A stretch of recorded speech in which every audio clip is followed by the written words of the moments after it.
All right, for the next step, I'm going to pick up from where I just left off. And I already have the photo installed or added to this one, which is going to be this picture. Now for this picture, I'm going to first transform it a little bit just to bring it inside of the edges like this. And I'm just going to set it down. I'm not going to do anything with it just yet. But even though this picture is a very good picture, it has a couple of blemishes, quote unquote blemishes on here. I'm going to focus on this number 4 sticker that's off here in the background, and maybe this crack that's on this side, and then a couple of these little blemishes on the brick themselves. If you take a look right around here, there's these little dots. Now for the most part, you don't have to be looking at your yearbook pictures thinking they have to be immaculate for them to be in the book.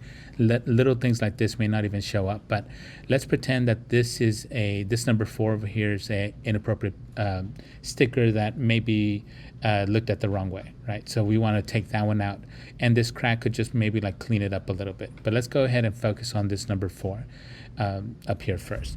The way that we're going to do that is first zoom in into it so you could see it a little bit better.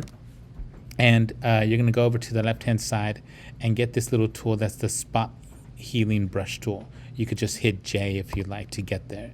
Now you notice that once you bring your cursor over to the image, it has like this little, I can't do anything to this image just yet. And that's because your image is still a smart object. So it's not actually on this picture or on this layer or this file in Photoshop. So in order to remedy that, you want to go up to the top where it says layer, and then rasterize down here, and then smart object. That's going to take that little square that just came off of it over here, and now you can do this.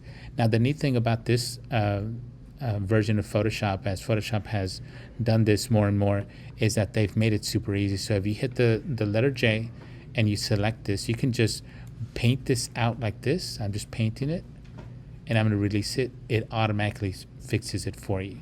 So the engine that's under it is trying to understand what are you trying to blur out, and it's going to go ahead and do it for you. That's a lot easier than what it used to be. So then this little blemish up here, I'm going to take that one out, takes it out. This one as well. This one's two-tone. It's right in the middle. Let's see how it does. It took it right out. While I'm in this tool and other tools as well, you could just hit your space bar so you can move your image around. And then once you release space bar, it goes back to the normal tool that you're on. So I'm gonna hit this one here, that one there, get rid of that one. I'm holding down space bar using my mouse to move around. Here's a little bit right here. There's a little blemish. Take that one out. Let's see how it does over this little smudge here. Takes it right out. It left that white one in there. Let's see if that comes out. Brought it right out. There's some more fingerprint smudges over here that I'm taking out. So you pretty much see how quick it actually does the work for you, and it's cleaning up all these minor little details. I would say that for the most part, again, not a lot of the images that you're going to be working on need to have this, but say like if there's a main featured image that you're going to have somewhere, like if it's the cover or like a pretty big dominant picture, you want to maybe like make sure that you take these little blemishes out. If it's a smaller image that doesn't look like it's going to be like super important on the page, I wouldn't worry too much about it then if it's that way. But if it's going to be something that's like front and center, you want to take a little extra time to make sure you're getting all these small little blemishes out, and then it's going to be pretty good for everyone in the long run. Okay, so once this image is placed, you still have to remember how I'm saying that I don't want just a whole bunch of rectangles just going across the page. I would say make this a little bit smaller, and just for fun, if it was going to be my final spread, go ahead and tilt it just a tiny bit to add some interest to it.